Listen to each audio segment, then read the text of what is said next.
establishing Civilizations Exchange and Cooperation Foundation, which is an organization that focuses on cultural diplomacy and religious diplomacy at the same time, that's focused on the verse in Surah Al-Hujurot, Surah 49, verse 13, where Allah subhanahu wa ta'ala is telling us, يَا أَيُّهَا النَّاسِ إِنَّا خَلَقْنَاكُم مِّن ذَكَرٍ وَأُنثَى وَجَعَلْنَاكُمْ شُعُوبًا وَقَبَائِلَ لِتَعَارَفُوا إِنَّ أَكْرَمَكُمْ عِندَ اللَّهِ أَتْقَاكُمْ إِنَّ اللَّهَ عَلِيمٌ خَبِيرٌ. O mankind, we created you from a single pair of male and female and made you into nations and tribes, that you may know one another.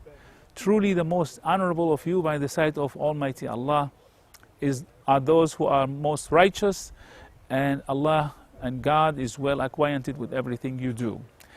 That's why I'm here in this amazing, blessed place near Al-Imam Al-Bukhari and the Institute, the Science and Research Institute, as well as the Institute of Hadith, as well as interacting with the students from this amazing institution in this wonderful complex that will host a lot of students or visitors who are interested in understanding about the contribution of Islamic civilization to the rest of the world, about the contribution of Imam al-Bukhari and the rest of the Imams who focused on transmitting to us the most sound sayings of the prophets, which we call as-sihah.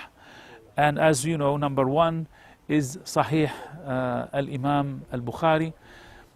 This is very important project in order to share with the rest of the world the importance of the teachings of Islam that started with the verse Iqra Bismi Rabbika alladhi khalaq, to read not only about the things that we call religious knowledge, but also anything that brings to humanity something that is good for us in order to have a better life, in order to have a better coexistence, in order to have tolerance and acceptance of people who are different than us. That's why the Quran spoke to us about different religions, different ideologies.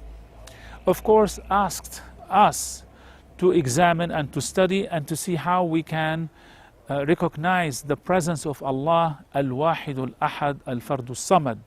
But at the same time, that this faith is a journey. That's why we read about Ibrahim and his faith journey in order to learn about the presence of Allah subhanahu wa ta'ala.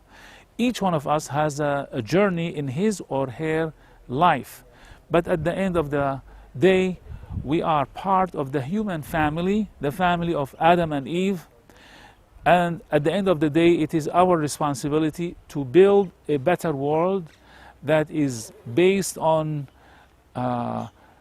worshipping Almighty Allah, and at the same time, it's based on understanding where the other people are coming from, even if they worship in a different way than us.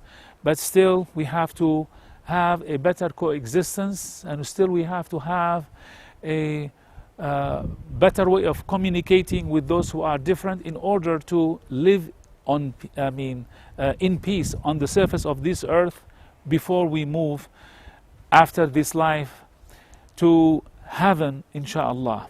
So again, I would like to thank my dear brothers and sisters who are serving to make this institution a successful institution.